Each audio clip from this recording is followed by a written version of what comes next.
Sunlight broke harsh across the canyon's edge as Sarah Miller scrubbed another man's laundry with hands cracked and bleeding. Her infant's cries echoed against the weathered walls of shacks that made up Copper Springs. 15 hours of work today, and still not enough for tomorrow's milk. The townswomen whispered behind drawn curtains. The widow with no family, no prospects, and a child whose father had abandoned them both. Only one soul truly saw her, Nakohi, the Apache father who lived on the outskirts, watching from shadows. His eyes recognized what others missed. The same desperate exhaustion he'd known when his own family was torn away. Could these two broken souls possibly heal each other when the entire town stood against them? Before we jump back in, tell us where you're tuning in from, and if this story touches you, make sure you're subscribed because tomorrow I've saved something extra special for you. Dawn crept through the cracks of Sarah Miller's weathered shack before the rooster's call. She'd been awake for an hour already, nursing baby Emma in the dim light. The child's wooden rattle, the only possession remaining from Thomas, lay silent on the rough-hewn table. "That's enough for now, little one," Sarah whispered, easing Emma from her breast. Her daughter's eyes, blue like the Montana sky they'd left behind, gazed up with innocent trust that made Sarah's heart ache. How long could she keep that promise of safety in her eyes? The shack sat on the outskirts of Copper Springs, Arizona territory, a forgotten corner of a town that preferred to forget Sarah existed. One room with dirt floors, a leaking roof, and walls that barely kept the desert wind at bay. Home such as it was. She tied Emma to her back with a worn cotton sling, the child's warm weight both comfort and burden. The wooden tub waited outside, already filled with yesterday's twilight effort of hauling water from the creek. Her washboard, stained with blood from her cracked hands, leaned against it like an old enemy waiting for dawn combat. "Another day, another penny," she murmured, running her fingers over the rattle. Thomas had carved it during those early hopeful days of their marriage, before the drinking started, before his gentle hands turned cruel. His fever had taken him 8 months ago, leaving her alone with a newborn and no family in 500 miles. The morning ritual began, lye soap cutting into her raw hands, the scrubbing motion that pulled at her shoulders. Emma fussing as the morning warmed. "Mrs. Miller," the sharp voice cut through the morning like a knife. Mrs. Holloway stood at the edge of Sarah's property, her face pinched with perpetual disappointment. "I'll need those linens by noon. The banker's wife is visiting, and everything must be perfect." "Yes, ma'am. They'll be ready." "See that they are." Mrs. Holloway's eyes drifted to Emma. "Still colicky, is she? Perhaps if you fed her properly." "I'm doing my best," Sarah said, the words wooden with repetition.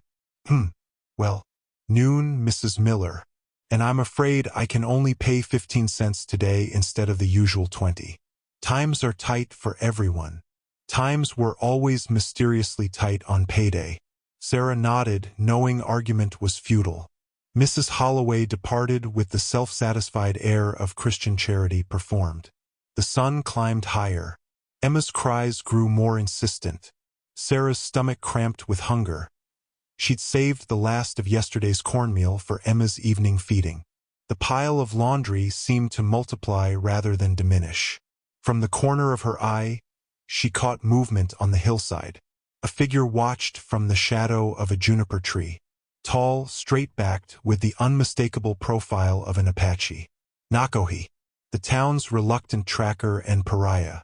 She pretended not to notice him, as she did each morning when he appeared. The town called him dangerous, savage. Yet in the 3 months she'd lived here, he'd never approached, never threatened. Just watched with eyes that seemed to understand something about her that even she couldn't name. "Don't look, Emma," she whispered to her daughter, the ingrained fear of Injuns, still strong despite her own status as outcast. "Just another person nobody wants around." By midday, her arms trembled with exhaustion. The linens hung pristine on the line, but her vision swam with fatigue. She'd found nothing to eat since yesterday noon.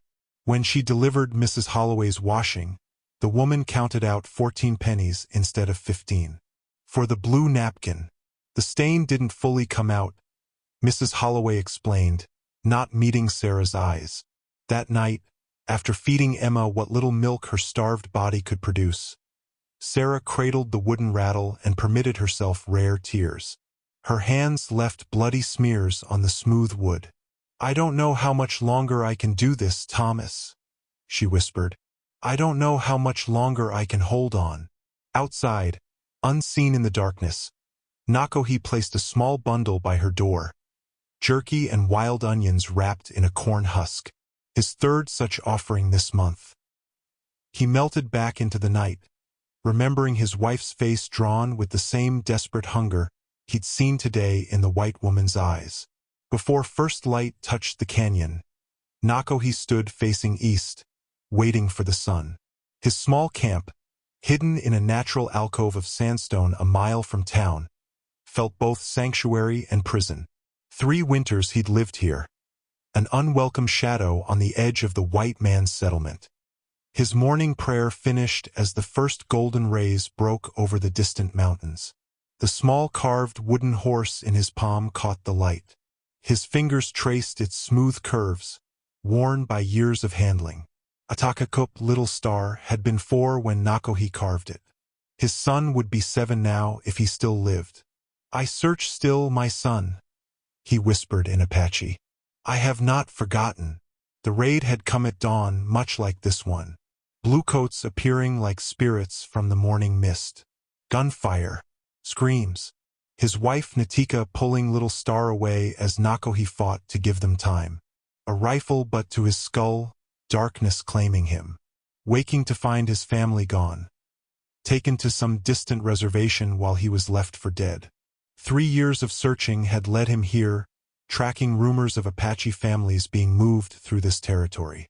3 years of existing in the shadows, tolerated only for his skills. He tucked the wooden horse into the pouch at his waist and began his day's work, checking snares, gathering medicinal plants, observing the movements of deer in the high country. His life had a rhythm, lonely but purposeful. By mid-morning, he'd reached his observation point on the hillside. From here, he could see the white woman's shack and the endless work of her hands. Her determination reminded him of Natika. The same quiet strength, the same willingness to endure for her child. The town treated her as they treated him, with suspicion and cruelty thinly veiled as Christian concern. He'd watched her arrive months ago, belly swollen with child. Watched her bear her daughter alone in that pitiful shack. Watched her work herself to bone and sinew while the townsfolk took advantage. They fear what makes them ashamed, his father had taught him. The settlers feared Nakohi because his presence reminded them of the land they'd taken. They feared the young widow because her struggle exposed their lack of charity. Sheriff Davis approached from below, interrupting Nakohi's thoughts. The lawman was one of the few who spoke to him directly. "Need you to find water again," Davis said without greeting, stopping a cautious distance away. "New settlers coming next month. Need to know if the Western Valley has a spring." Nakohi nodded once. "Pay you the usual. Half now." Davis tossed a small pouch that landed in the dirt. "Don't come into town. I'll meet you here in 3 days." After the sheriff departed, Nakohi picked up the pouch. It contained $3 silver, fair payment for knowledge that would bring more white families, pushing his people further from ancestral lands. The irony was not lost on him. By late afternoon, he'd pack supplies for the water-finding journey. But first, another task. He wrapped dried venison and picked berries in a corn husk, then circled toward the widow's shack. He'd leave the bundle near her door after dark, as he'd done before. Small offerings that might keep her child from hunger. As the sun set, he sat outside his shelter, carving a new figure from cedar wood. A simple doll that might bring the white woman's daughter joy. He remembered how Little Star had treasured the wooden horse, carrying it everywhere. "Is it foolishness, Natika?" he asked the evening stars. To care for these strangers? The wind offered no answer, but in his heart, he knew his wife would approve. Natika had believed in kindness even to enemies. Their leaders make war, she would say, but their children cry the same as ours. Later, leaving the food bundle at the widow's doorstep, he heard the infant's cries through the thin walls. The mother's voice, soft and desperate, trying to soothe her. The same tone Natika had used in their final moments together. Nakohi melted into the darkness, the carved wooden horse heavy against his heart. Tomorrow he would leave to find water for those who had taken everything from him. But tonight he had fed a hungry child. It was something, at least, a small victory against a world determined to leave them both alone. Emma's fever began in the night. One moment Sarah was dreaming of Montana snowfall. The next she was awake, her daughter's skin burning against her chest. The baby's usual cries had transformed into a weak, pitiful mewling that frightened Sarah more than any full-throated scream. "No, no, no," Sarah whispered, pressing her lips to Emma's forehead. Too hot, far too hot. She fumbled for the water jug, dampening a cloth to press against her daughter's flushed skin. By dawn, Emma's breathing had grown labored. Sarah had been down this road before. Thomas's fever had started the same way. For days later, she'd buried him. The empty medicine bottle on her shelf mocked her. Last month's purchase had depleted her savings, used when Emma had a chest cold. The town's doctor, an elderly man named Winters, had made it clear. No payment, no treatment. Sarah wrapped Emma in a thin blanket and stepped into the pale morning light. Her legs trembled with exhaustion and hunger, but determination drove her forward. Someone would help. They had to. Dr. Winter's house stood 2 streets into town, a proper clapboard structure with glass windows and a painted door. Sarah knocked, her heart pounding. The doctor appeared, spectacles perched on his nose, expression souring when he saw her. "Mrs. Miller, rather early for a social call." "It's Emma, doctor. She's burning with fever. Please." He glanced at the bundle in her arms. "Bring her inside." Hope flickered as he examined Emma with clinical detachment. "Influenza, most likely. She needs quinine and willow bark tea. I can pay next week when Mrs. Holloway." "Mrs. Miller." His voice cooled. "I've extended credit before. The arrangement isn't sustainable. $2 for the consultation, another $1 for medicine. $3? But I don't have. Then I suggest you find it. Good day, Mrs. Miller." The door closed firmly behind her.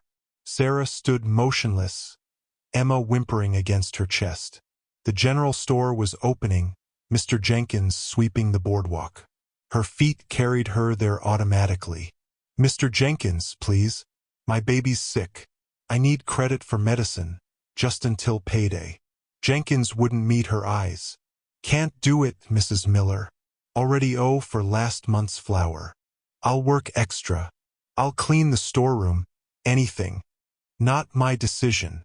Owner's rules." His eyes flicked toward the back office where Mrs. Jenkins ruled the accounts with an iron fist.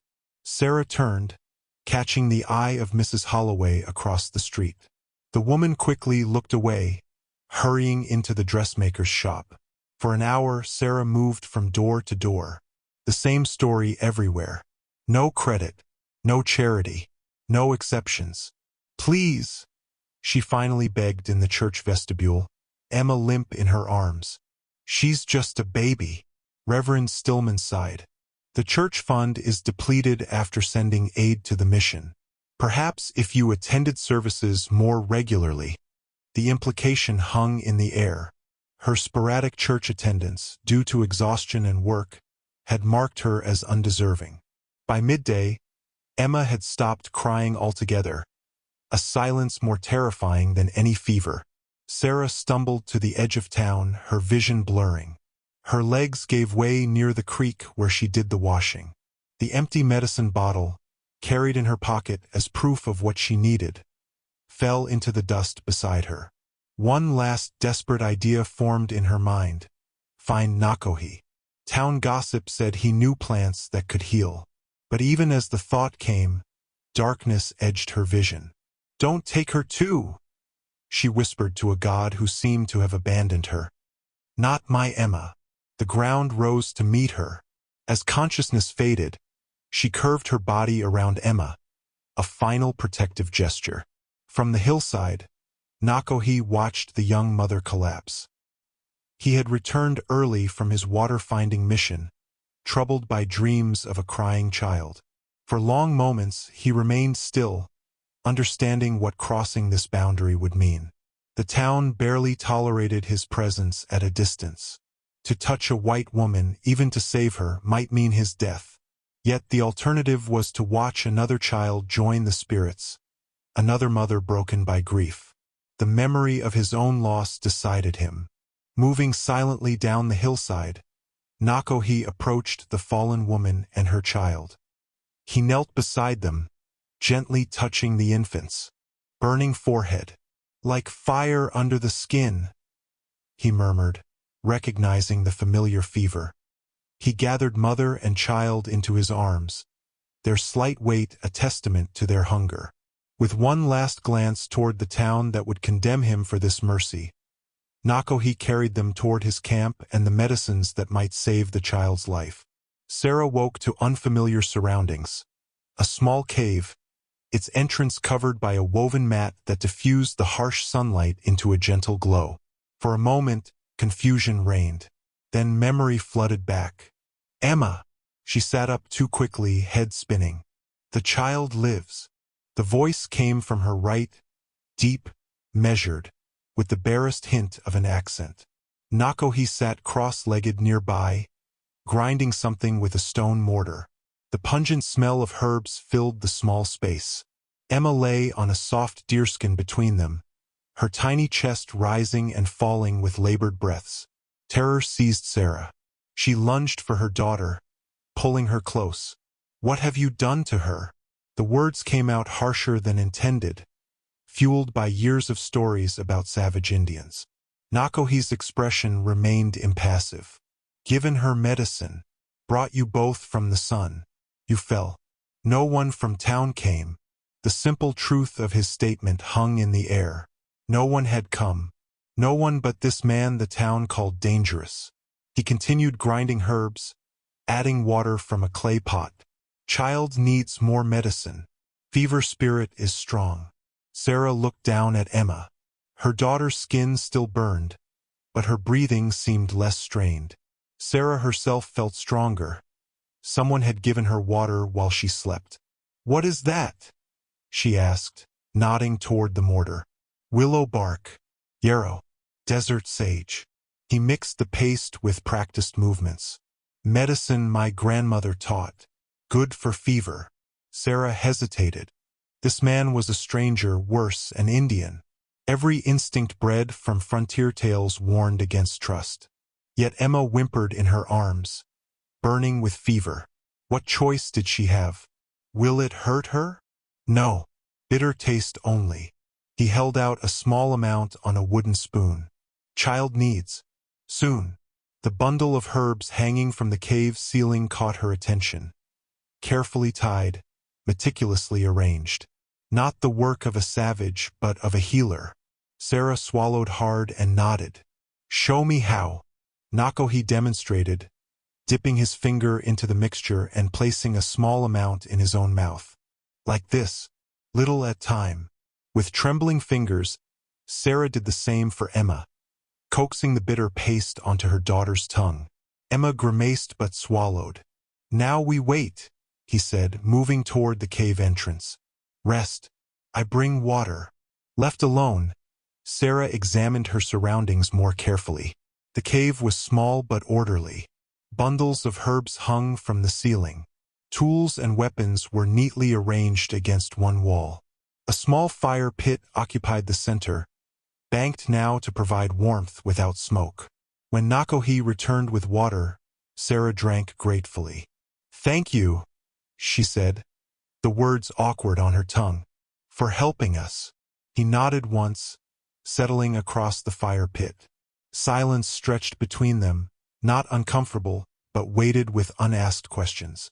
"Your name," she finally said. "The townsfolk call you." "Many things," he interrupted, a flash of something, humor or bitterness, crossing his face. "My name is Nakohi." "Nakohi," she repeated, testing the unfamiliar syllables. "I'm Sarah Miller. And this is Emma." He nodded. "I know." Of course he did. He'd been watching them for months. Night fell. Emma's fever raged. Nakohi prepared more medicine, showing Sarah how to mix the herbs when supplies ran low. They took turns placing cool cloths on Emma's forehead, neither sleeping as the hours crept by. In the darkest part of night, Emma's breathing grew more labored. Sarah fought rising panic. "She's getting worse." Nakohi examined the child carefully. Without speaking, he lifted Emma from Sarah's arms and carried her to the cave entrance, pushing aside the woven mat. The night air was cool and clear, stars speckling the vast desert sky. "What are you doing?" Sarah followed, alarmed. "Fever spirits fear the night wind," he explained quietly. "My people bring sick children to open sky when medicine alone is not enough." He held Emma facing outward, her small face bathed in starlight and cool breeze. He began to sing, a low, rhythmic chant that resonated in the darkness. Sarah's first instinct was to grab Emma back, to reject this heathen ritual. But something in the solemn dignity of Nakohi's bearing stopped her. This wasn't savagery. This was a father's care, the same desperate hope she felt herself. She stood beside him, adding her own whispered prayers to his chant. Together, they held vigil as the night stars wheeled overhead and Emma fought for life between them. Just before dawn, Emma's fever broke. Her skin cooled beneath Sarah's trembling fingers. The baby's eyes opened, clear for the first time in days, and she turned instinctively toward Nakohi's deep voice. Sarah's eyes met his over Emma's head. No words were needed. Something fundamental had shifted between them, a fragile bridge of trust built over the long night of shared vigil. Morning broke over Copper Springs with the tolling of the church bell, not the measured Sunday rhythm, but the erratic clanging that signaled emergency. Townsfolk emerged from their homes, converging on the church steps where Deputy Marshal Wade stood, his thumbs hooked importantly in his belt loops. "Settle down, everyone," he called as the crowd gathered. "We've got a situation that needs addressing." Mrs. Holloway pushed to the front, her face pinched with what she hoped looked like concern. "It's the Miller woman, isn't it? I went by this morning to offer her some mending work, Christian charity, you understand, and her shack was empty. She and the baby gone." This was, of course, a fabrication. Mrs. Holloway hadn't spared Sarah Miller a thought until Jenkins mentioned the empty shack when delivering her morning groceries. Deputy Wade nodded gravely. "That's right. Mrs. Miller and her infant daughter haven't been seen since yesterday. Her laundry's still hanging on the line, half done." Door wide open. Murmurs rippled through the crowd. "And that's not all," Wade continued, lowering his voice so the crowd had to lean in. "Her washing basket was found by the creek. Signs of a struggle. And footprints." He paused dramatically. "Indian footprints." The reaction was immediate gasps. A woman's stifled scream. Men's faces hardening. "It's that Apache," called Jenkins, who'd been nursing a grudge since Nakohi had caught him watering down the whiskey he sold to passing tribes. "Been skulking around for years. I always said he was dangerous." "Now hold on," interjected elderly Mr. Peterson, leaning heavily on his cane. "Nakohi's never caused trouble. Been useful finding water, tracking strays." "Useful like a trained dog," Jenkins interrupted, "but still a savage underneath. Probably had his eye on the woman all along." Mrs. Jenkins nodded vigorously. "I've seen him watching her. Mentioned it to the Reverend just last Sunday." Reverend Stillman cleared his throat uncomfortably. recalling his own refusal to help Sarah when she begged for medicine. Let's not jump to conclusions. Perhaps she simply took the child elsewhere to seek help. With what money? Mrs. Holloway asked pointedly. And leaving her washing? The woman lived hand to mouth. She neglected to mention her own role in ensuring Sarah's poverty. Deputy Wade held up his hands. Ladies and gentlemen, we need to organize a search party. I've examined the evidence, and I believe Mrs. Miller and her child have been abducted by the Apache. In the general store after the meeting, Jenkins tacked up a hastily written missing poster. The crude sketch bore little resemblance to Sarah, and the description painted her as a helpless, innocent victim, conveniently omitting how the town had systematically exploited and isolated her. By noon, a search party of 12 men had assembled, armed with rifles and righteous indignation. Deputy Wade strutted before them like a rooster in a henhouse. We'll check the creek first, then head toward the hills where the Indian camps. If he's harmed a hair on that woman's head, he let the threat hang, patting the revolver at his hip. Mr. Peterson watched from the store porch, troubled. This doesn't sit right, he muttered to Sheriff Davis, who stood beside him. That Apache saved my grandson from drowning last spring. Doesn't seem the type to carry off women. Sheriff Davis sighed. Wade's been looking for an excuse to go after Nakohi since he arrived. Too many dime novels, too much whiskey, and too little sense. He glanced at the deputy, who was still pontificating to his audience. But I can't stop him without evidence. And what about the Miller woman? Peterson asked. She came to me yesterday, desperate for medicine money. I gave her what I could spare, but it wasn't enough for the doctor's fee. What if she just collapsed somewhere? Wade found her basket by the creek, Davis said, and there were moccasin prints nearby. Convenient, Peterson muttered. The search party set out with fanfare, Wade leading the way. They made a show of examining the creek bank, where Sarah's abandoned laundry basket still lay. Wade pointed dramatically to depressions in the mud. Indian tracks, heading toward the hills.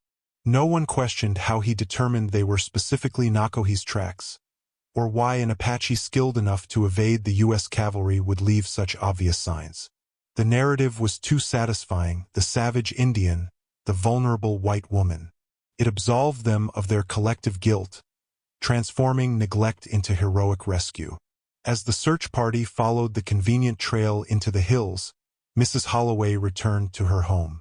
In her kitchen, she paused before her china cabinet, removing the money she'd withheld from Sarah's payments over the months. Nearly $15 in total, a small fortune to a woman like Sarah. Such a tragedy, she murmured to herself, tucking the money into her own purse. That poor, dear woman. 3 days passed in the quiet rhythm of the cave. Emma's fever had broken, leaving her weak but improving. Sarah found herself settling into an unexpected peace, far from the constant judgment and struggle of town life. Each morning, she watched Nakohi greet the sun with quiet prayers in his native tongue. The dignity of his ritual touched something in her, so different from Reverend Stillman's thundering sermons about sin and damnation. "What are you saying?" she asked on the 4th morning, Emma cradled against her chest. "When you face the sun." Nakohi considered her question as he did all words. Thanking Creator for new day, asking protection for those He paused, searching for the right word. "For those in my heart." The simple honesty of his answer made Sarah look away, uncomfortable with its intimacy. Later that day, Nakohi disappeared briefly, returning with pieces of wood, sinew, and tanned deerskin. He settled near the cave entrance where light was best and began working with deft hands. "What are you making?" Sarah asked, curiosity overcoming reticence. "Cradleboard." His hands never stopped their precise movements. "For the little one." Sarah moved closer, watching as the frame took shape. "A what?" "Cradleboard. For carrying babies." He gestured to her worn cotton sling. "Stronger. Safer." protects the spine. By midday, the basic structure was complete, a wooden frame with a footrest and protective headpiece. Nakohi showed her how the deerskin would create a pocket for Emma, and how the sinew lacing would secure her safely. "My mother made mine," he said quietly, threading the sinew through holes in the frame. "My wife made one for our son." It was the first time he'd mentioned his family directly. Sarah felt the weight of trust in his words. "You have a child?" she asked softly. Pain flashed across his face. "Had. Soldiers came. Took my wife, my son. 3 summers ago." Sarah's hand moved instinctively to cover his. "I'm sorry." He nodded once, accepting her sympathy without words. They sat in companionable silence as he continued working. "My husband, Thomas," Sarah said eventually, "wasn't what I thought when we married." The confession felt both frightening and freeing. He drank. His hands weren't always kind. Nakohi's expression remained steady, non-judgmental. "Many men lose their way. In my tribe, such men were not tolerated. In my world, women have little choice but to tolerate." Sarah's voice had an edge she rarely allowed herself.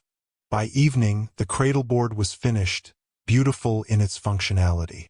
Nakohi showed Sarah how to position Emma, how the design would keep her secure while allowing her to see the world. "Try," he encouraged. Sarah carefully placed Emma in the cradleboard, securing her as shown. The baby's initial protest quickly turned to wide-eyed curiosity as she found herself upright, able to observe everything around her. "She likes it," Sarah said, surprised. Nakohi smiled, the first true smile she'd seen from him. It transformed his solemn face, revealing the young man beneath the years of hardship. "Children know what is good for them before we teach them fear." That night, as Emma slept soundly in her new cradleboard propped safely against the cave wall, Sarah and Nakohi sat beside the small fire. The barriers between them had thinned, allowing conversation to flow more easily. He told her of his childhood in the mountains to the north, of his people's seasonal movements following game and weather. She spoke of her family's farm in Missouri, lost after her parents' death, and her journey west with Thomas, chasing dreams that dissolved into nightmare. "Did you look for them?" Sarah asked. "Your wife and son?" "Every day for 2 years." His eyes reflected the firelight. "Followed rumors, trails. Found nothing." He stared into the flames. "Now I listen. Watch. Wait for signs." Sarah thought of her own waiting, for Thomas to change, for the town to accept her, for life to become bearable. "Sometimes waiting isn't enough," she said softly. Nakohi nodded. "Sometimes the path finds us when we stop looking." He reached for a small pouch and withdrew some dried herbs, casting them into the fire. A sweet, earthy aroma filled the cave. "Cedar," he explained, "for prayers that need to travel far." "Do your prayers get answered?" Sarah asked, thinking of her own desperate pleas that had gone unheeded. "Not as I wish," he said, "but always as I need." He met her eyes across the fire. "Like finding you and little one when I returned early from hunting water."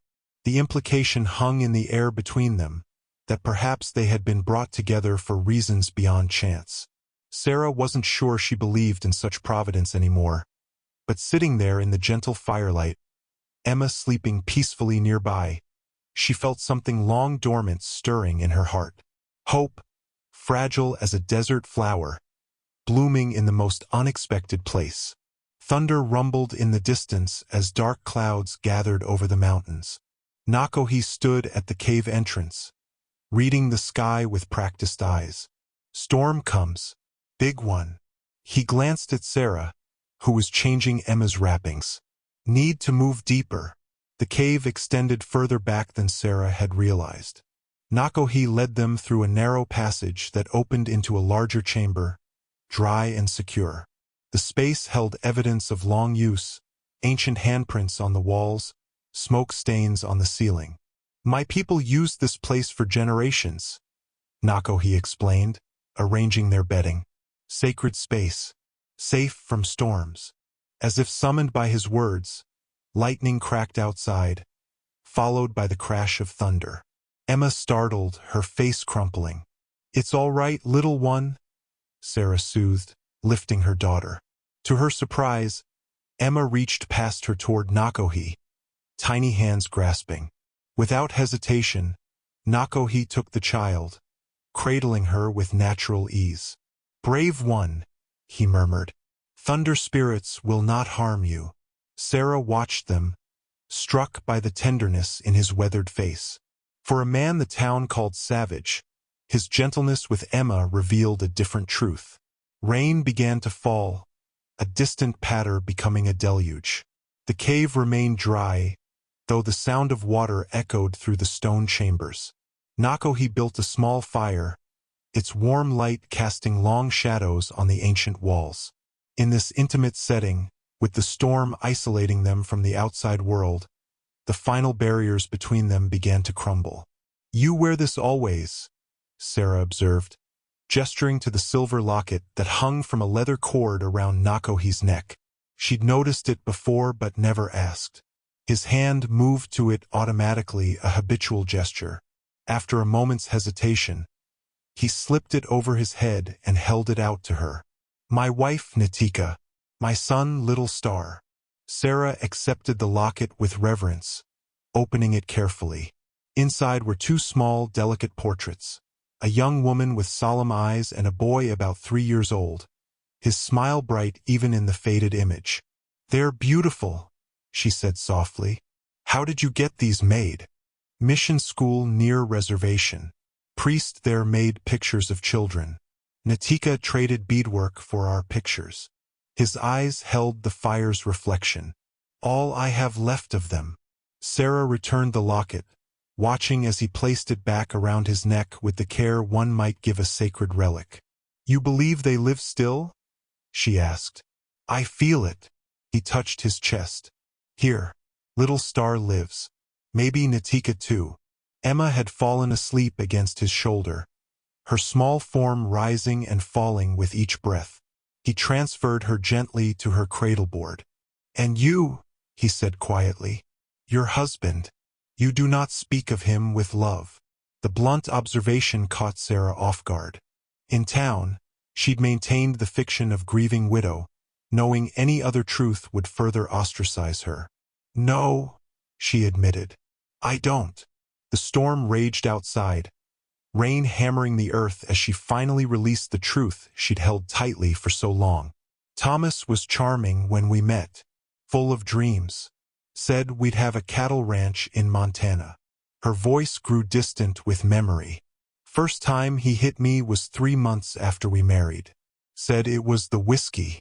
Promised never again."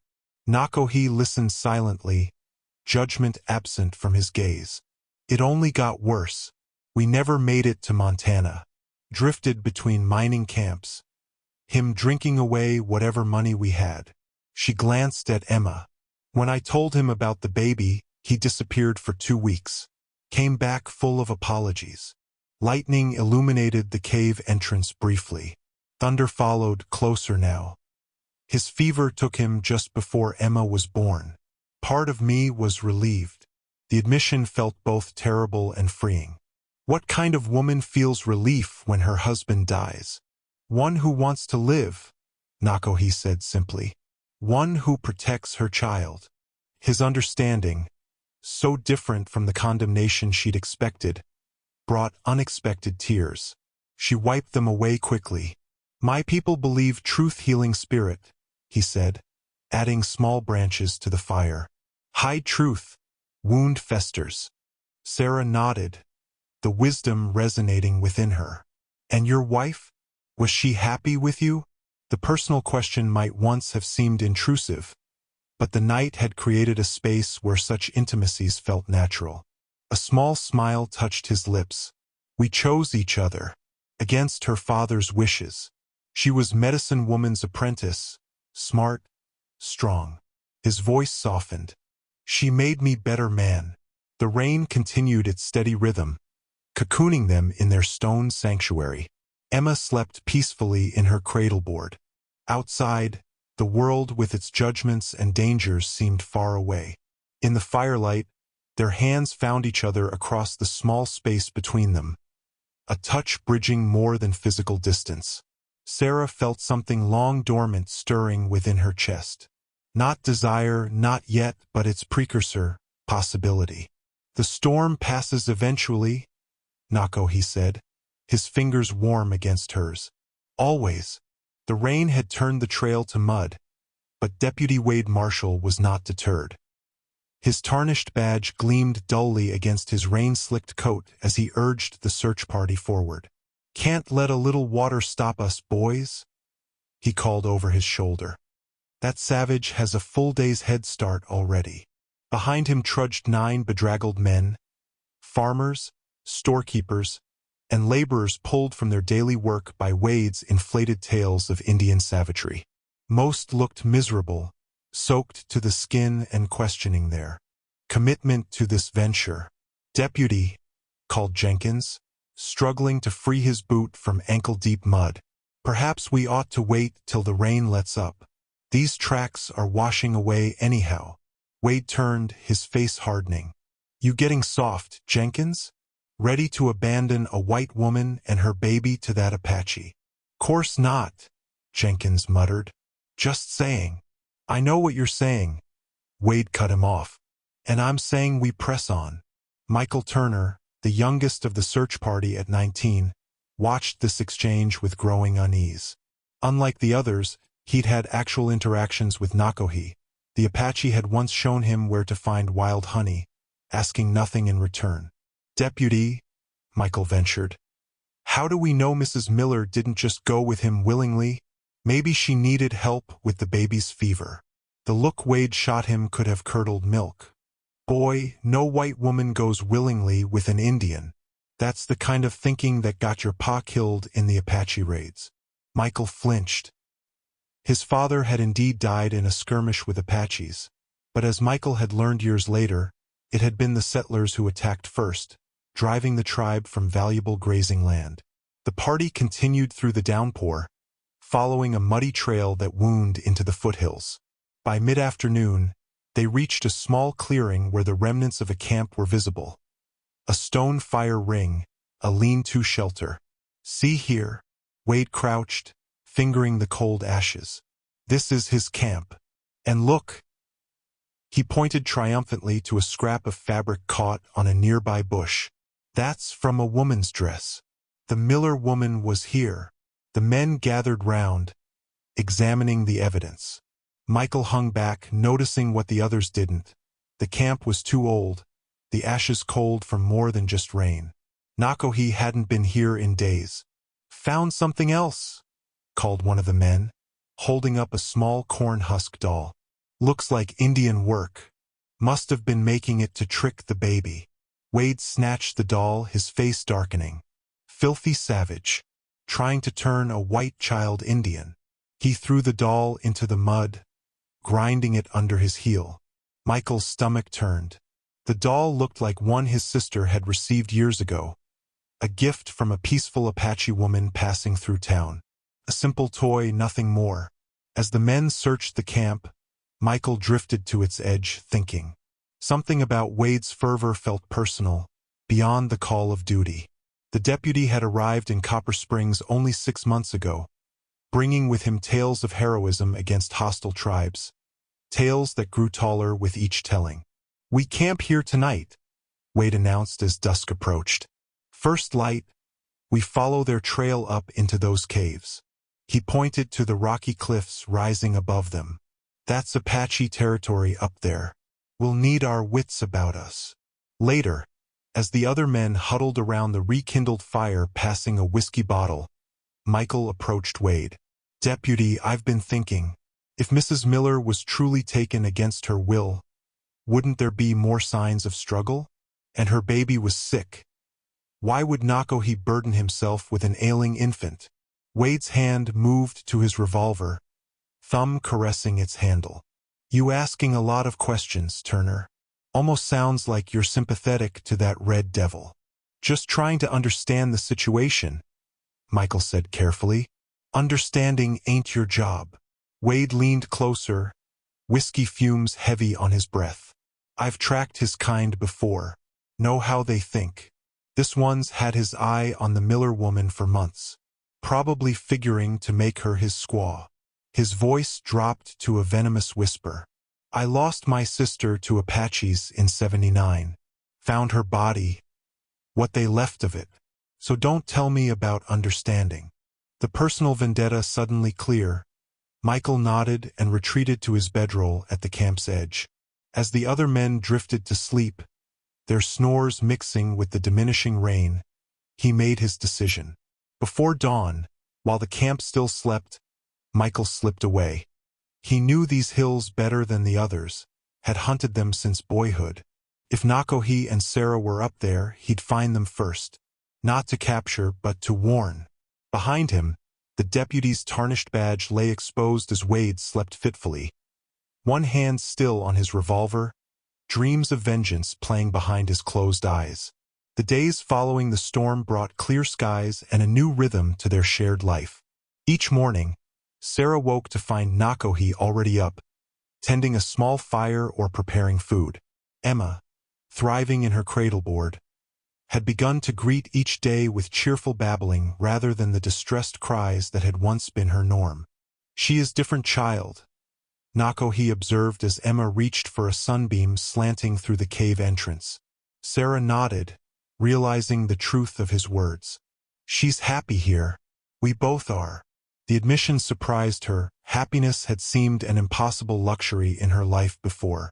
But here, in this simple existence, she had found an unexpected peace. Nakohi had begun teaching Sarah the skills of survival, how to identify edible plants, how to move silently through the forest, how to read weather in the clouds and animal behavior. She proved an eager student, determined to contribute to their small household. These are good, he said one evening, examining the rabbits she'd snared without his help. You learn quickly.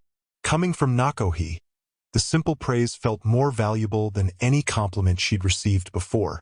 In turn, Sarah shared her own knowledge, teaching Nakohi words he didn't know in English, showing him how to stitch a tear in his shirt, singing the lullabies of her childhood to Emma as he listened.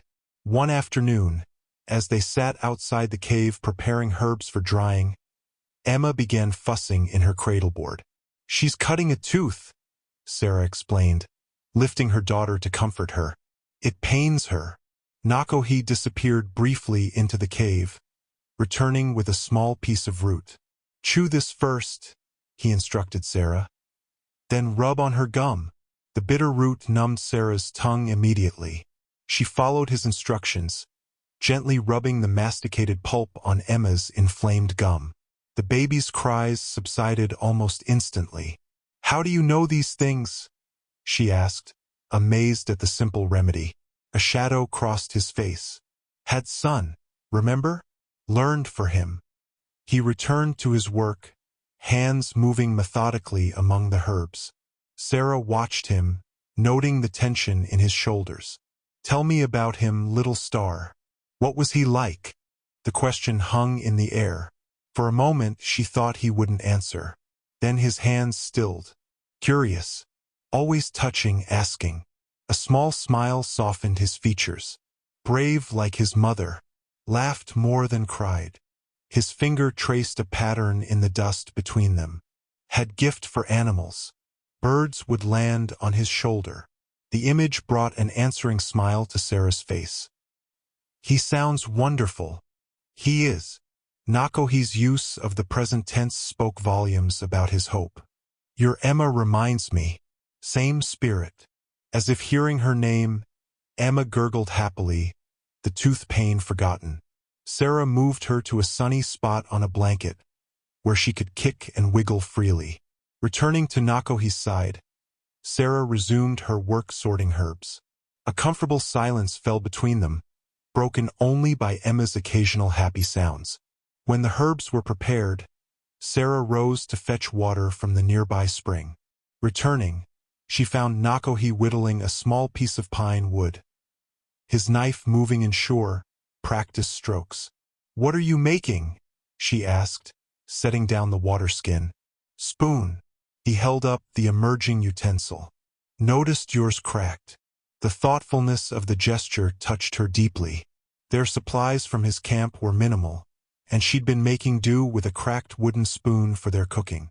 That evening, as they shared a stew of rabbit and wild onions, Sarah realized she'd reached a decision that had been forming for days. She wouldn't return to Copper Springs, not to that life of drudgery and judgment. Somehow they would find a new path forward. After Emma was asleep, Sarah took up a small piece of wood Nakohi had set aside. Using his knife with his permission, she began awkwardly carving. "What do you make?" he asked, watching her inexpert attempts. "A spoon for you," she admitted, "though not nearly as good as yours." His expression softened. Best gifts come from heart, not skill. She worked diligently through the evening, her fingers growing more confident with the unfamiliar tool. When she finally presented him with the rough-hewn spoon, its handle thick and uneven, he accepted it as if receiving treasure. "My first gift in many seasons," he said quietly, running his thumb over the uneven surface. "I've taken so much from you," Sarah said. "It seemed time I gave something back." Their eyes met across the small fire. Something unspoken passed between them, a recognition of how far they had traveled from their first wary encounters. Later, as the fire burned low, Nakohi taught her an Apache lullaby for Emma. Their voices blended in the darkness. His deep and sure, hers hesitant but growing stronger with each repetition. The ancient words, though foreign to her tongue, carried a meaning she felt in her heart. A song of protection, a song of family, a song of belonging. Emma slept peacefully in her cradleboard. One tiny hand curled around the carved spoon Sarah had placed beside her, a symbol of their growing bonds, imperfect but strong. Dawn was just breaking when Nakohi went suddenly alert, his body tensing like a deer scenting danger. He had been preparing morning tea, but now his hand moved silently to his knife. "Someone comes," he whispered to Sarah, who sat nursing Emma near the cave entrance. "Hide inside, quickly." Sarah gathered Emma and retreated into the shadows of the inner chamber, heart pounding. After days of safety, the fear felt jarringly familiar. Nakohi positioned himself beside the entrance, listening to the approach of footsteps. A single person, moving with purpose but not stealth. Not Wade, then. The deputy had never learned to walk quietly, even when hunting. A young man's voice called softly from below. "Nakohi? It's Michael Turner. I'm alone. I've come to warn you." Nakohi recognized the voice, the storekeeper's nephew, one of the few townspeople who had treated him with respect. Still cautious, he moved to where he could see the trail. Michael stood 20 yards below, empty hands held visible, no rifle in sight. "Come," Nakohi called, watching carefully for signs of deception. Michael climbed quickly to the cave entrance, his young face earnest and worried. "Deputy Wade's leading a search party. They're looking for Mrs. Miller and her baby. They think you've taken them against their will." Nakohi nodded, having expected something like this. "How far behind?" "Half a day, maybe less. They camped where your old shelter was." Michael hesitated. "Wade's not right in the head about this, Nakohi. He lost family to Apaches years back. This is personal for him." "Are Mrs. Miller and the baby here?" Michael asked, peering past Nakohi into the cave. "Are they all right?" Sarah stepped forward from the shadows, Emma in her arms. "We're fine, Michael. Better than we were in town." Her voice was steady, determined. "Nakohi saved Emma's life when the town turned its back on us." Relief washed over Michael's face. "I thought as much. The story didn't make sense." He turned back to Nakohi. "Wade's got 9 men with him, all armed. Jenkins, the Fletcher brothers, Harlan Smith. Men who'll believe what they want to believe." "I could go back," Sarah suggested, the idea forming even as she spoke. "Explain what happened. Tell them I came willingly, that you helped us." No. Nakohi's voice was firm. Wade will not listen. Will say you speak from fear. Or worse, accuse you of choosing Indian over your own kind. Michael nodded grimly. He's right, Mrs. Miller. Wade's already decided what happened. He's looking for an excuse to kill, not for the truth. Sarah clutched Emma tighter, the reality of their situation sinking in. Then what do we do? I can mislead them, Michael offered. Take them north toward the old mining camps. Buy you time to. He trailed off, uncertain of their plans. Nakohi's face remained impassive as he considered their options. After a moment, he went to the back of the cave and returned with a small hide bundle. We go east, he decided, unrolling the bundle to reveal a crude map drawn on deerskin. To High Canyon, ancient dwelling place of my mother's people. Wade will not find us there. It's a hard journey, he warned Sarah. 3 days through rough country. No good trail. Sarah looked down at Emma, then back to Nakohi. The decision wasn't difficult. We've survived worse together. I trust you. Michael watched their exchange with growing understanding. You two have become close. It wasn't quite a question, but Sarah answered anyway. Nakohi has shown me more kindness in a week than Copper Springs did in months. Her voice carried no apology.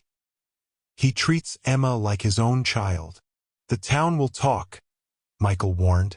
Let them, Sarah replied, a new strength in her voice. I'm finished caring what they think. Nakohi had already begun gathering their few belongings, his movements efficient. We leave within the hour. Turner, you return different way than you came. If you meet the search party, say you saw tracks heading north. Michael nodded. I'll do what I can to throw them off.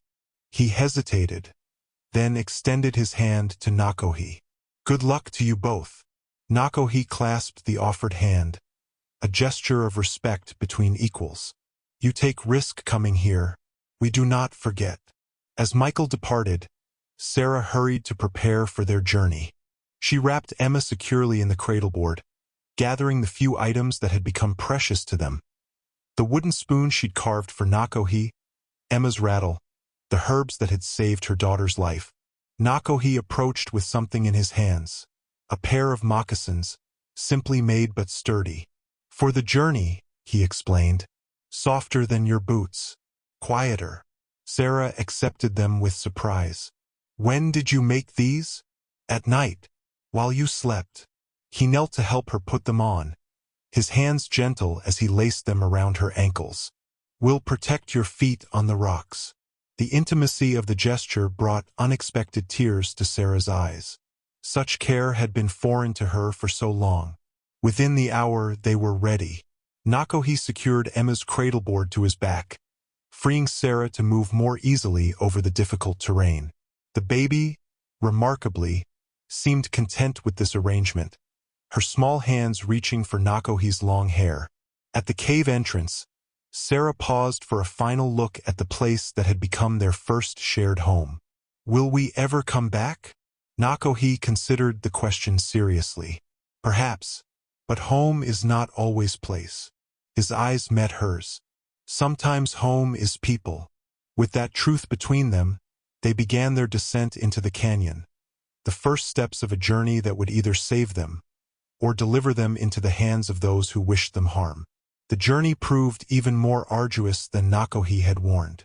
They traveled through narrow canyons where the sun barely reached, over fields of scree that shifted treacherously underfoot, and across swift-running streams still swollen from the recent rains.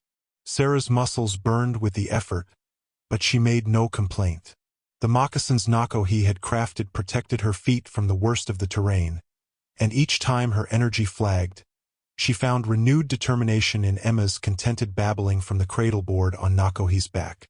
Your daughter has warrior spirit, he observed on the second day, as Emma reached enthusiastically for a butterfly that fluttered past. No fear of new things. She trusts you completely, Sarah replied, noticing how Emma's small hand often gripped Nakohi's hair for stability, an intimacy the stoic man seemed to welcome. They traveled mostly in silence, Nakohi alert for any sign of pursuit. At night, they made cold camps, unwilling to risk a fire that might draw attention. They slept close together for warmth, Emma nestled between them, a family arrangement that had come to feel surprisingly natural. Near dusk on the third day, they climbed a steep, winding trail that hugged the canyon wall. Sarah's legs trembled with exhaustion, but Nakohi's steady presence kept her moving forward. Finally, he paused, pointing to a shadowed recess in the cliff face ahead. "There," he said softly, "ancestors' dwelling." As they drew closer, Sarah gasped in wonder. What had appeared to be merely a shadow in the rock revealed itself as an opening to a vast cliff dwelling. A complex of rooms and structures built into a natural alcove in the red sandstone cliff. Ancient hands had constructed walls of stone and adobe, creating a village that seemed to grow organically from the living rock. "This is incredible," she breathed, taking in the scale of the place. "Who built this?" "The ancient ones. Before my people." Nakohi's voice held reverence. "My mother's grandmother's people lived here last, when she was child. Now only spirits remain." He led her carefully along a narrow path to the dwelling's entrance. Inside, the temperature dropped noticeably, the thick walls providing insulation against both heat and cold. Dust motes danced in the last rays of sunlight filtering through openings in the walls. "Many do not know this place exists," Nakohi explained, setting down their meager provisions. "Those who do avoid it say it is haunted." "Is it?" Sarah asked, only half joking. He smiled faintly. "Only by memories." The dwelling contained several intact rooms connected by low doorways. Nakohi chose the innermost chamber for their sleeping area, explaining that it offered the best protection from both elements and intruders. Ancient handprints decorated one wall, small prints that must have belonged to children centuries dead. While Nakohi secured the perimeter, Sarah explored their new sanctuary with Emma. In one room, beautifully preserved pottery stood in niches carved into the walls. In another, faded pictographs told stories she couldn't decipher. Kneeling to examine a section of smooth floor, her hand brushed against something hard and pointed. Carefully, she brushed away decades of dust to reveal a stone arrowhead, perfectly preserved, its edges still sharp enough to cut. "Nakohi," she called softly, "look what I found." He knelt beside her, taking the arrowhead with gentle fingers. "Good omen," he said, turning it in the fading light. "Finding weapon means protection. Ancient spirits welcome us." That night, they risked a small fire in a central hearth that still bore the char marks of fires long extinguished. As warmth spread through the ancient dwelling, Sarah felt a profound sense of connection to the people who had sought shelter in this same space generations before. "Do you think they were happy here?" she asked, watching Emma sleep peacefully in her cradleboard. Nakohi considered the question seriously. "They survived, raised children, left their marks." He gestured to the handprints on the wall. "Perhaps happiness not always the question. Perhaps belonging is enough." The fire cast long shadows across his face, highlighting the strong lines of his cheekbones, the quiet dignity in his bearing. Sarah realized with sudden clarity that she had never truly seen him before these past days, had never looked beyond the label of Indian to the man beneath. "Thank you," she said suddenly, "for everything you've done for us." He looked up, momentarily surprised by her words. Then his expression softened. "You would have done same for my child if roles reversed." The simple truth of his statement silenced her. He was right. Despite their different worlds, they shared a fundamental understanding. The fierce protection of children transcended all boundaries. Later, as Nakohi slept, Sarah stood at the cliff dwelling's entrance, gazing out at the star-strewn sky. The vastness of the canyon spread before her, bathed in moonlight. From this height, the world seemed both enormous and intimate, terrifying and beautiful. Emma stirred, and Sarah hummed the Apache lullaby Nakohi had taught her. The ancient walls seemed to catch the melody, returning it with a resonance that suggested she was not the first mother to sing her child to sleep in this place. For the first time since Thomas's death, perhaps since long before, Sarah felt the stirring of real hope. Not merely survival, but the possibility of something more. Something like belonging. She glanced back at Nakohi's sleeping form, at Emma peaceful beside him. In this unlikely place, with this unlikely man, she had found something she'd stopped believing existed. Home. Deputy Wade Marshall's temper had been deteriorating with each passing hour. The trail had gone cold where the Turner boy claimed to have seen tracks heading north, and 2 days of searching had yielded nothing but blisters and complaints from his increasingly reluctant posse.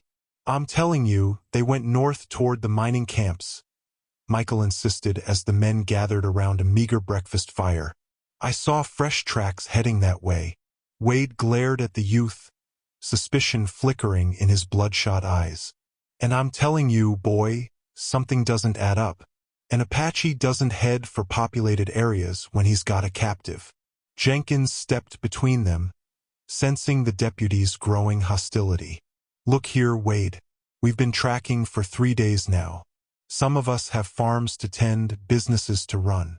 Maybe we ought to consider." "Consider what?" Wade snapped. "Giving up? Leaving that woman and her baby to that savage?" He spat into the fire. "You all go ahead and quit if you want. Shows what kind of men Copper Springs raises." An uncomfortable silence fell over the camp. The men exchanged glances, weariness and doubt evident in their faces. "I didn't say quit," Jenkins backpedaled. "Just maybe we need to rethink our approach. Sheriff Davis always says when a trail goes cold, sometimes you need to go back to the beginning." Wade snorted. Davis couldn't track a wounded buffalo through fresh snow. One of the Fletcher brothers cleared his throat. "Thing is, Deputy, none of us actually saw any signs of struggle at the Miller woman's place. Maybe she did just go looking for help when her baby took sick. And found it with an Apache?" Wade's voice dripped with contempt. "You believe that?" "Well," old Harlan Smith spoke up. "Nakohi does know his herbs and such. Fixed my rheumatism last winter with some kind of root tea." Wade's hand moved to his revolver, resting there in silent threat. "Sounds to me like you boys have been taken in by that red devil. Next you'll be telling me he's civilized." Jenkins' patience finally snapped. "Now hold on, Wade. You came to our town 6 months ago with your big talk and shiny badge. But I've known Nakohi for 3 years, and while I don't claim to understand his kind, he's never given us real trouble." "Never given you trouble?" Wade's voice rose dangerously. "Tell that to my sister. Tell that to all the settlers butchered by his kind. You think because one Apache acts tame, he isn't dangerous? They're all the same underneath." Michael's face hardened at the deputy's words. "That's not true," he said quietly. "They're people same as us. Good ones and bad ones." Wade rounded on him. "Another Indian lover, are you? Maybe you helped them escape. Maybe that's why this trail conveniently disappeared." The accusation hung in the air, dangerous as a rattlesnake. Michael held the deputy's gaze, refusing to look away despite the fear churning in his gut. Jenkins stepped forward again, practical concerns outweighing intimidation. "Look, we're all tired and irritable. What say we head back to town, regroup, maybe get the sheriff to organize a proper search? We're just spinning our wheels out here." For a moment it seemed Wade might explode. Then, with visible effort, he regained control. "Fine. You weaklings head back. Tell Davis whatever fairy tales help you sleep at night." He checked his revolver, then his rifle. "I'll continue alone." "That's foolishness," Harlan protested. "These hills are dangerous for a lone man." "I've hunted Apache before," Wade said coldly. "I know what I'm doing." In the end, the search party split. Jenkins, the Fletcher brothers, Harlan Smith, and 3 others decided to return to town. Only Wade and 2 men, Hardened drifters who'd arrived in Copper Springs around the same time as the deputy chose to continue. As the larger group prepared to depart, Michael approached Jenkins. "His compass is broken," he said quietly. "I saw him trying to fix it this morning. He's not even sure which way is north anymore." Jenkins sighed, looking toward where Wade was furiously studying a crude map. "That man's internal compass broke long before this search began, I reckon." Before leaving, Michael managed to slip Wade's map from his saddlebag and replace it with a similar-looking one. A childhood treasure map he'd carried for luck. The deception might buy Nakohi and Sarah a few more precious hours. The returning party had barely disappeared from view when Wade turned to his remaining companions. "Forget what the Turner boy said. I've been thinking about it. The Apache wouldn't go north." He pointed to the eastern canyons. "He'd go there into the maze. That's where his kind hide." The two men nodded, having no better ideas themselves. "What about the woman and kid?" one asked. "They slowing him down?" Wade's expression darkened. "If they're still alive. But I doubt it. Once he got what he wanted from her." He left the implication hanging. "And if they are alive?" the other pressed. Wade checked his ammunition with methodical precision. "Then we'll save them. And make that Apache wish he'd never set eyes on a white woman." As they set off toward the eastern canyons, Wade's broken compass swung uselessly in his pocket, its needle spinning without purpose, much like the hatred that drove the man who carried it. 5 days passed in the ancient dwelling, each one weaving Sarah, Nakohi, and Emma more tightly together. The rhythms of their life became as natural as breathing, Nakohi hunting at dawn, Sarah gathering edible plants from the canyon rim, Emma exploring her expanding world from the safety of her cradleboard or a blanket spread on the smooth stone floor. In this sanctuary, removed from judging eyes, Sarah found herself smiling more, laughing even. Emma, too, blossomed, reaching developmental milestones that surprised her mother. "She's trying to crawl," Sarah marveled one afternoon, watching Emma determinedly push herself up on tiny arms. Nakohi nodded approvingly. Strong spirit needs strong body to carry it. He had fashioned toys for Emma from bits of wood and leather, creating a small menagerie of animals that delighted the baby. His gentleness with her continued to touch something deep in Sarah's heart. Each evening, they would sit at the dwelling's entrance, watching the sun transform the canyon walls from red to gold to purple. On this particular evening, Emma had fallen asleep early, exhausted from her attempts at mobility. "The world looks different from up here," Sarah observed, the vastness of the landscape spreading before them. "Higher you climb, clearer you see," Nakohi agreed. In the comfortable silence that followed, Sarah found herself studying his profile against the sunset. The strong line of his jaw, the quiet dignity in his bearing. When had this man, once a stranger to be feared, become so essential to her world? "What happens when this is over?" she asked suddenly. "When it's safe to leave?" Nakohi turned to her, his dark eyes reflecting the last golden light. "What do you wish to happen?" The directness of his question caught her off guard. What did she wish? The answer rose within her with surprising clarity. "I don't want to go back," she said softly. "Not to Copper Springs. Not to that life." He nodded, as if he'd expected this answer. "Where then?" "I don't know. Somewhere new. Somewhere Emma can grow up without." She gestured vaguely, searching for words. "Without shame," he finished for her. "Without fear." "Yes." She met his gaze directly. "And I want you with us." The words hung in the evening air, honest and unadorned. Nakohi's expression remained steady, but something shifted in his eyes. A warming, like ice touched by spring sun. "I still search for my son," he said finally. "Cannot rest until I know." "Then we'll help you search," Sarah replied without hesitation.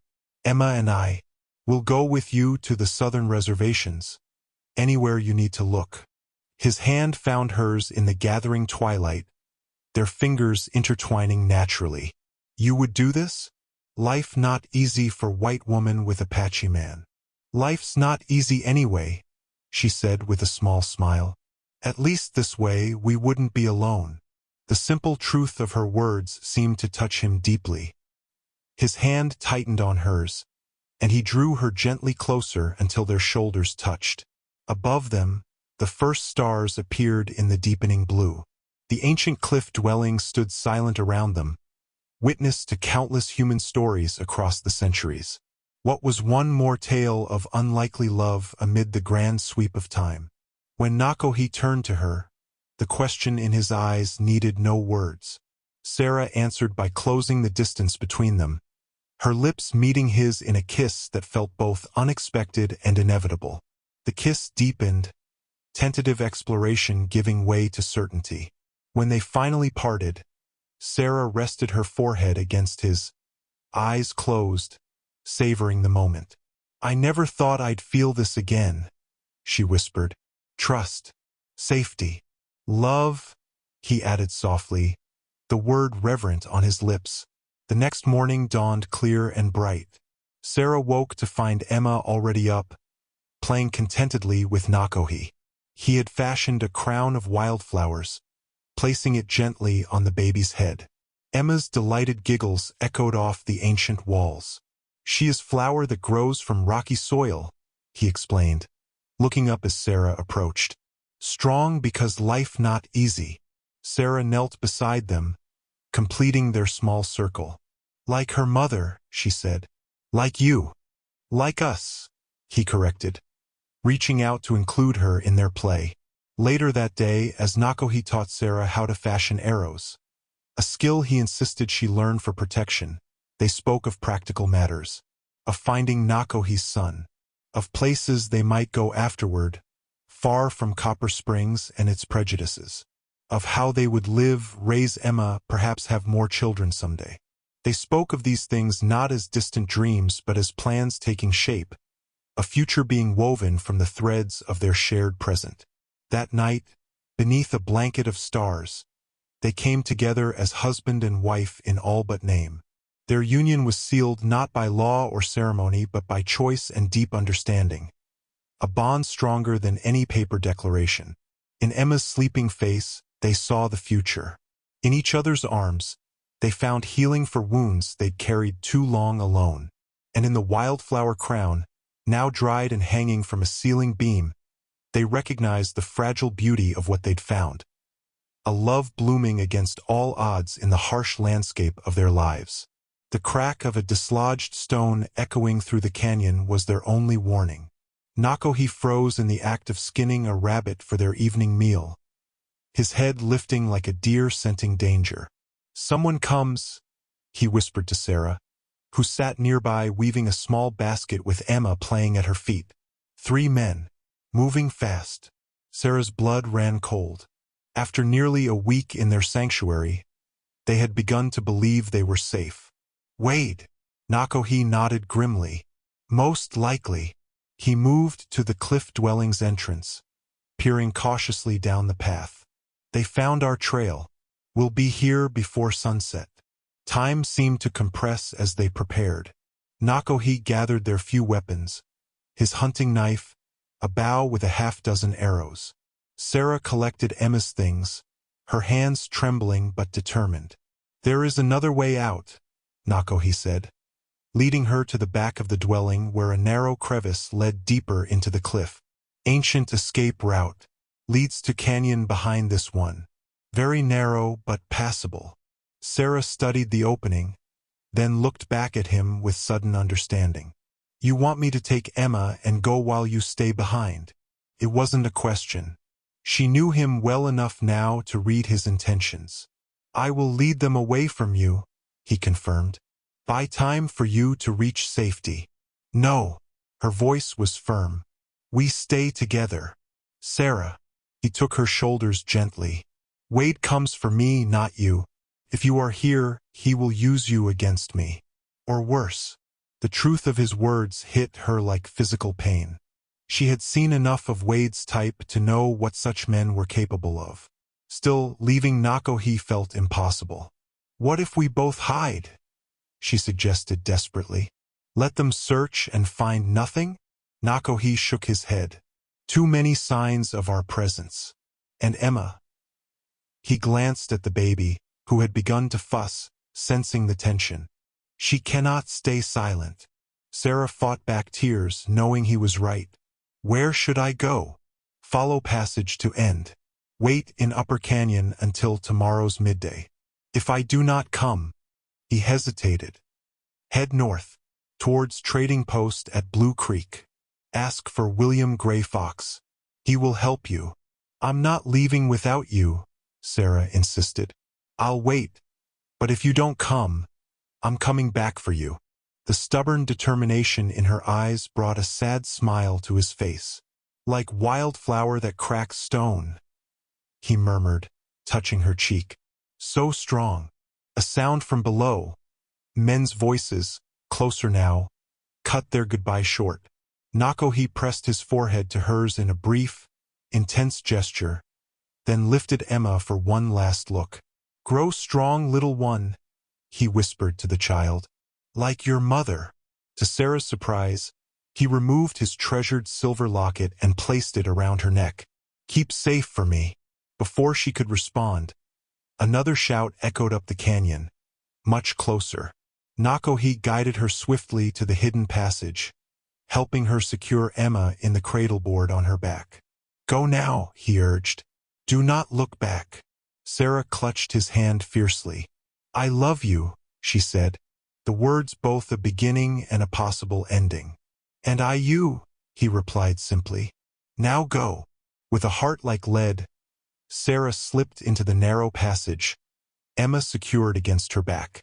The ancient escape route was tight but navigable, winding deep into the cliff's interior. Behind her, she heard Nakohi moving furniture, disguising the passage entrance.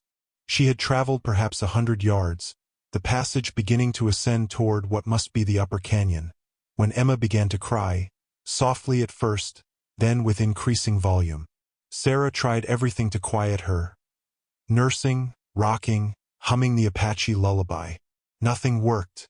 The baby's cries echoed in the confined space, and Sarah realized with sinking heart that anyone in the cliff dwelling would hear them. A terrible choice confronted her. Continue forward, Emma's cries possibly leading Wade and his men to pursue them through the passage, or return and face whatever came, together with Nakohi? The decision made itself.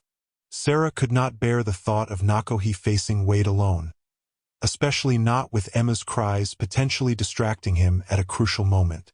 Better to confront this together than separated. Carefully, she made her way back through the passage. At its entrance, she paused, listening. Male voices, Wade's unmistakable drawl among them, came from the dwelling's main entrance. Nakohi's deeper tones responded, calm but tense. Sarah took a deep breath, soothing Emma as best she could. Then, head high, she stepped from the passage into the main chamber. Wade's head snapped toward her, his weathered face twisting into a triumphant smile. Well, well, look what we have here. The poor, abducted widow, returning of her own free will. Nakohi's expression remained impassive, though his eyes held concern as they met Sarah's. She moved to stand beside him, Emma now quiet in her arms. I wasn't abducted, she stated clearly. Nakohi saved my daughter's life when she was dying of fever, when the town refused to help us. Wade's smile didn't waver. That's a touching story, Mrs. Miller. I'm sure you believe it. He nodded to his companions. Thompson, take the woman and child outside. Garrett, keep your gun on our friend here. I'm not going anywhere, Sarah replied, her voice steady despite her racing heart. Wade's hand moved to his holstered revolver. This isn't a request, ma'am. That savage has addled your mind. We're taking you home. Copper Springs was never home, Sarah said. And Nakohi is a better man than you'll ever be. The deputy's face darkened with rage. Better man? This red devil. He drew his revolver, pointing it directly at Sarah. Step outside now, Mrs. Miller, or I'll be forced to consider you as corrupted as he is. The tension in the ancient dwelling crackled like lightning. Wade's revolver remained trained on Sarah, his finger twitching against the trigger. Behind him, his men shifted uncomfortably, exchanging uncertain glances. Deputy, the one called Thompson, ventured. We came to rescue the woman, not threaten her. Shut up, Wade snapped, never taking his eyes off Sarah. Can't you see she's been corrupted? Probably forced to. He left the implication hanging, too vile to voice. Nobody forced me to do anything, Sarah stated firmly. Emma clutched protectively to her chest. Nakohi saved us when we were abandoned by people who claimed to be Christian. Wade's face contorted with disgust. Listen to yourself, woman. Defending an Indian over your own kind. It's unnatural. What's unnatural is your hatred, Sarah countered, her fear giving way to righteous anger. What happened to your sister was tragic, but Nakohi had nothing to do with it. Wade's face paled. How do you know about my sister? The boy, Michael, warned us you were coming. Told us why. Sarah took a careful step forward, placing herself more fully between Nakohi and the revolver. Your pain doesn't give you the right to hurt innocent people. Something dangerous flashed in Wade's eyes. There's no such thing as an innocent Indian. Wade! The man called Garrett spoke up, lowering his rifle slightly. This ain't right. The woman and child ain't hurt. Let's just take them back to town. Let the sheriff sort this out. I told you to keep your weapon on him, Wade snarled, gesturing wildly with his revolver toward Nakohi, who remained perfectly still, his eyes never leaving Sarah and Emma. In that moment of distraction, Nakohi moved with the speed of a striking snake.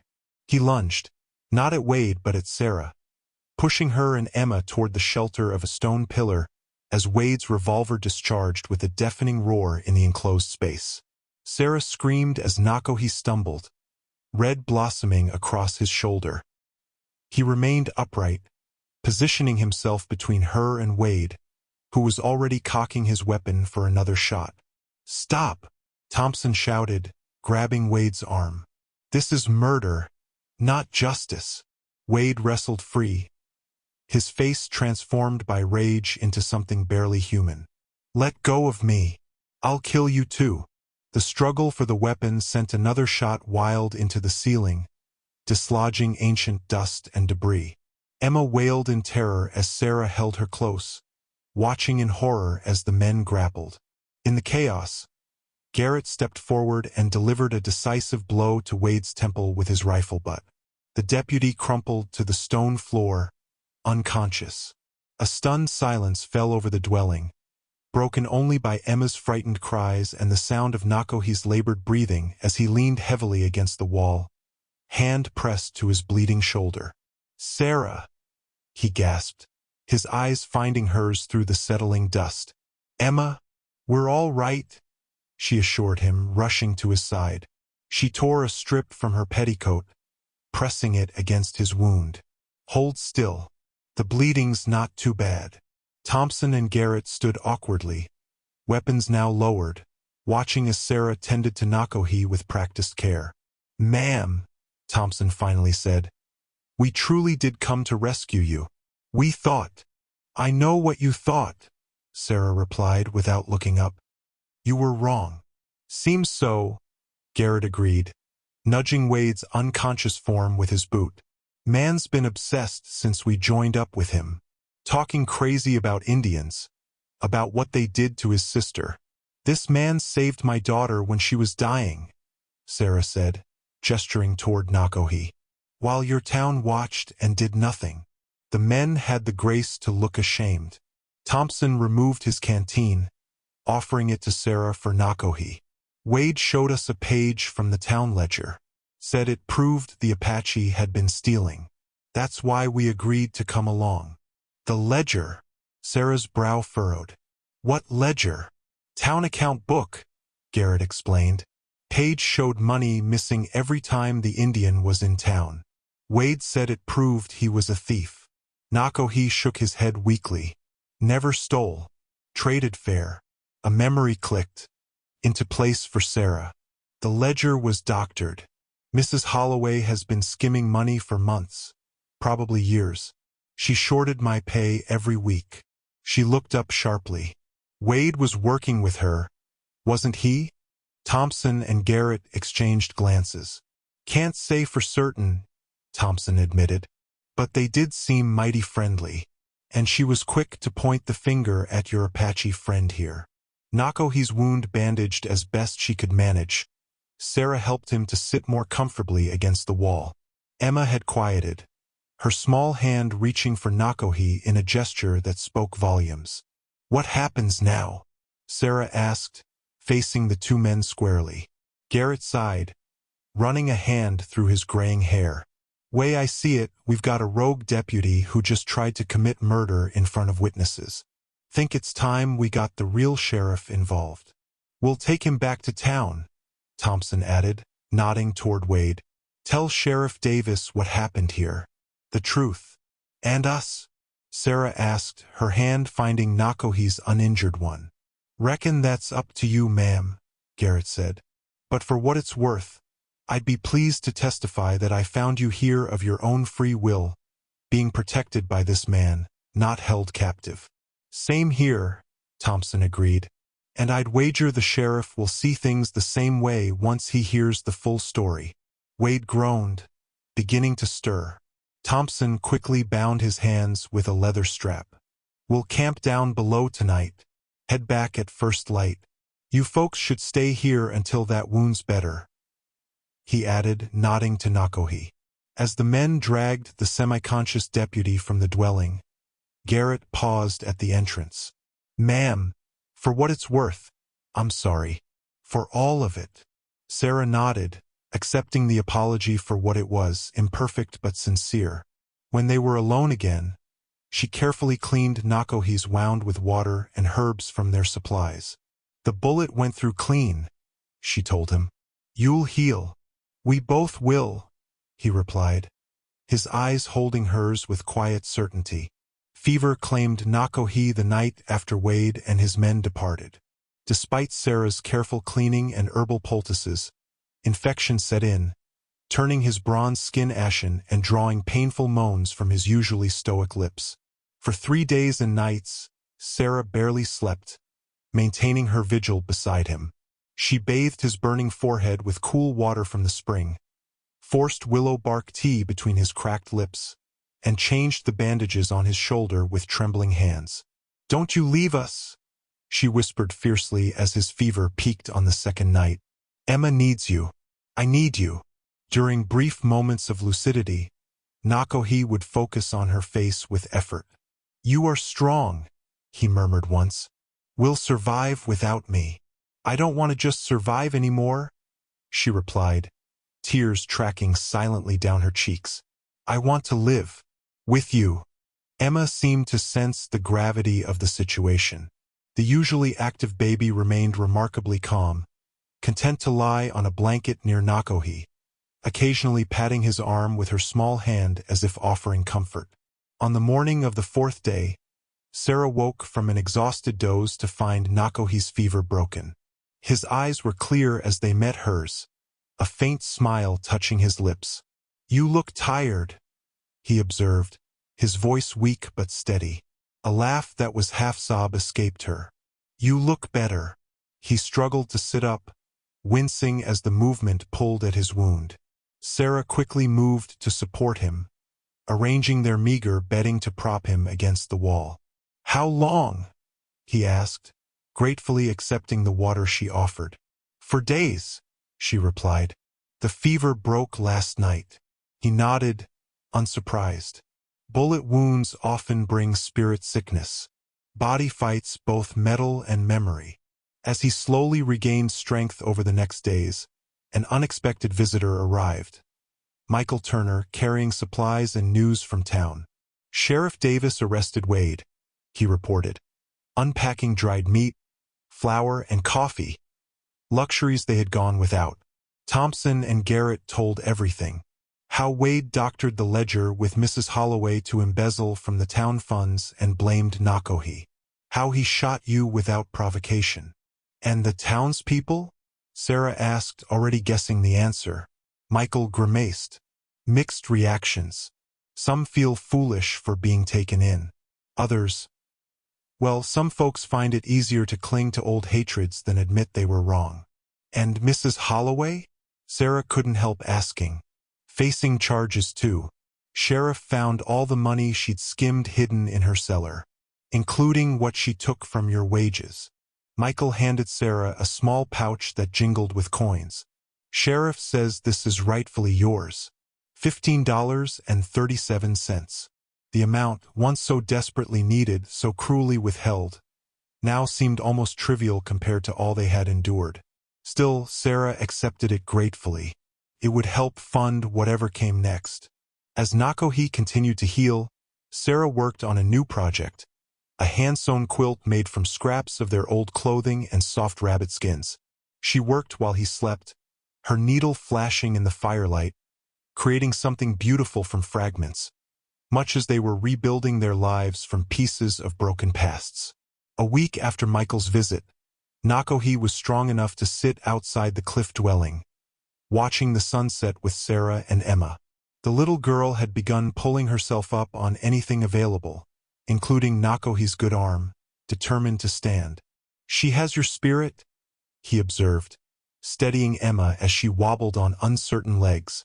"And your patience," Sarah replied, spreading her nearly finished quilt on the ground beside them. "She watches you, you know, tries to be calm and still like you are." The observation pleased him visibly.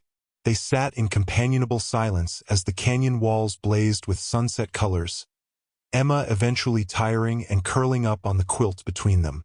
"I've been thinking," Sarah said finally, "about what comes next." Nakohi nodded, waiting for her to continue. "We could go back to Copper Springs," she began, carefully watching his reaction.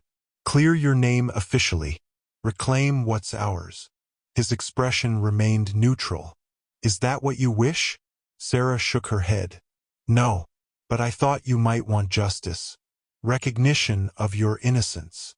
Justice. He tested the word as if tasting something unfamiliar. "White man's justice rarely extends to my people. Better to seek our own path." "I was hoping you'd say that," Sarah admitted. "I don't want to go back there. Too many memories. Too much judgment." "Where then?" he asked, the question an echo of their earlier conversation, though now weighted with greater possibility. "South," she said decisively. "To the reservations. To look for Little Star." Nakohi's eyes widened slightly, the only indication of his surprise. "Journey will be hard. Dangerous for white woman and child." "We're not just any woman and child," Sarah countered. "We're your family now." The word hung between them, both declaration and question. Nakohi reached across the sleeping Emma to take Sarah's hand. "My family," he repeated softly, the words carrying the weight of a vow. Yes. That night, after Emma was asleep, they spoke long into the darkness, making plans. They would leave once Nakohi's strength fully returned. Travel south to the San Carlos Reservation first, then to others if needed. They would search for Little Star for as long as it took. "And if we find him?" Sarah asked, her head resting on Nakohi's good shoulder. "When we find him," he corrected gently, "we begin again. Find place where we can live in peace. All of us. As a family," she murmured, sleep beginning to claim her after so many wakeful nights. "As a family," he confirmed, his arm tightening around her. Above them, stars wheeled across the desert sky. Below, in the canyon, night creatures sang their ancient songs. And within the walls of the cliff dwelling, 3 hearts beat in newfound harmony. 2 adults who had found each other against all odds, and a child who would grow up knowing only that love transcends boundaries of blood and race and circumstance. The return to Copper Springs, 3 weeks after Wade's arrest, caused more of a stir than Sarah had anticipated. She had expected sideways glances and whispered comments. What she hadn't expected was the small crowd gathering as she and Nakohi rode into town, Emma securely strapped to her chest in a new cradleboard. "It's the Miller woman," someone called out. "And the Indian." Nakohi's face remained impassive, though Sarah felt the tension in his body as they dismounted near the general store. They had agreed to this brief stop, one day to gather supplies for their journey south, nothing more. Sheriff Davis emerged from his office, nodding a greeting. "Mrs. Miller, Nakohi, good to see you both recovered." "Sheriff," Sarah acknowledged, "we've come for supplies before moving on." Davis gestured toward his office. "Might want to step inside first. Got some matters to discuss." Inside, he handed Sarah an envelope. Wade and Mrs. Holloway confessed to everything. Doctoring the books, stealing from the town, framing Nakohi. He nodded toward the envelope. "That's the back pay Mrs. Holloway withheld, plus compensation for the trouble." Town council approved it unanimously. Sarah opened the envelope to find $30. More money than she'd seen at once in years. "Thank you," she said, genuinely surprised. "Don't thank me," Davis replied. "Thank old Peterson. He shamed the council into doing right by you both." He turned to Nakohi. "Town owes you an apology too. Can't give back what was taken, but wanted you to know Wade's been sent to territorial prison. Won't be troubling anyone for a long while." Nakohi nodded once, accepting the information without comment. As they stepped back onto the street, Mr. Peterson himself approached, leaning heavily on his cane. "Thought you might be needing transportation for your journey," he said without preamble. "My wagon and team are yours if you want them. Too old to travel much these days anyway." Sarah blinked back unexpected tears at the generous offer. "That's too much, Mr. Peterson." "Nonsense," he huffed. "Consider it the town's way of making amends. Small enough price for how you were treated." While Sarah helped Peterson arrange the paperwork for the wagon, Nakohi went to collect their few possessions from his old camp. He returned to find Sarah in the general store, purchasing supplies with their newfound funds. Jenkins, the storekeeper, was uncommonly helpful, even throwing in extra coffee and sugar for the little one. His wife, previously so judgmental, cooed over Emma, who regarded her with suspicious eyes from the safety of her cradleboard. "She's grown so much," Mrs. Jenkins observed. "Strong little thing, isn't she?" "She is," Sarah agreed, accepting the woman's attention for what it was, an awkward attempt at reconciliation. Their most surprising encounter came as they loaded their supplies into Peterson's wagon. Mrs. Holloway's sister approached, carrying a large trunk. "These were meant for my niece's baby," she explained hesitantly. "But seeing as Margaret's in jail and likely to stay there, well, seems a shame to let good baby things go to waste." The trunk contained tiny dresses, blankets, and even a small rag doll. Luxury Sarah could never have afforded for Emma. "Are you sure?" she asked, thinking of Mrs. Holloway's probable reaction. "Margaret made her choices," the woman said firmly. "The baby shouldn't suffer for adults' foolishness." By mid-afternoon, the wagon was loaded and ready. Word had spread through town, and a small gathering watched as they prepared to depart. Some faces showed genuine regret, others mere curiosity. But the open hostility that had once defined Sarah's life in Copper Springs was notably absent. Michael approached as Nakohi checked the horses' harnesses. "I convinced Mr. Jenkins to let me ride along with you to Blue Creek Trading Post," he said. "Need to pick up supplies there anyway. Figure an extra gun might be useful on the road." Nakohi clasped the young man's shoulder in silent thanks. Just before departure, Jenkins brought out a traveling photographer who happened to be passing through town. "For remembrance," he explained awkwardly, "and proof, should you need it on your journey." Sarah understood the practical wisdom in this. A family portrait would lend legitimacy to their unusual situation when they reached the reservations. They posed beside the wagon, Sarah holding Emma, Nakohi standing tall beside them, his face solemn but eyes gentle. As the photographer captured their image, Sarah reflected on the strange journey that had brought them to this moment. From desperation and prejudice had emerged something precious and unexpected. A family forged not in conventional ways but in the crucible of shared hardship and growing love. The sun was beginning its westward descent when they finally pulled away from Copper Springs. Emma sat between them on the wagon seat, babbling happily as the horses found their rhythm. Behind them, the town that had been the site of so much pain gradually receded into the distance. "Will you miss it?" Nakohi asked quietly, noticing Sarah's backward glance. She shook her head. "Not the place. Maybe some of the people, now that they've shown their better selves." She adjusted Emma's small sunbonnet. "But everything that matters is right here." The road stretched before them, leading south toward unknown challenges and possibilities. Somewhere ahead lay answers about Little Star's fate. Beyond that, a future they would build together. As the wagon crested a hill, the last view of Copper Springs disappeared. Ahead, the landscape opened into vast promise, bathed in the golden light of late afternoon. Emma reached up, trying to catch the sunbeams that filtered through the wagon's canvas cover. "Beautiful world," Nakohi observed, his eyes on the child's delight. "Yes," Sarah agreed, her hand finding his on the seat between them. "It finally is." The wagon continued south, three silhouettes against the setting sun. Not the ending of a story, but the beginning of one. A family created not from blood but from choice. A love that had flourished in the harshest conditions, like a desert flower breaking through stone. Hope, once so distant, now rode with them toward the horizon.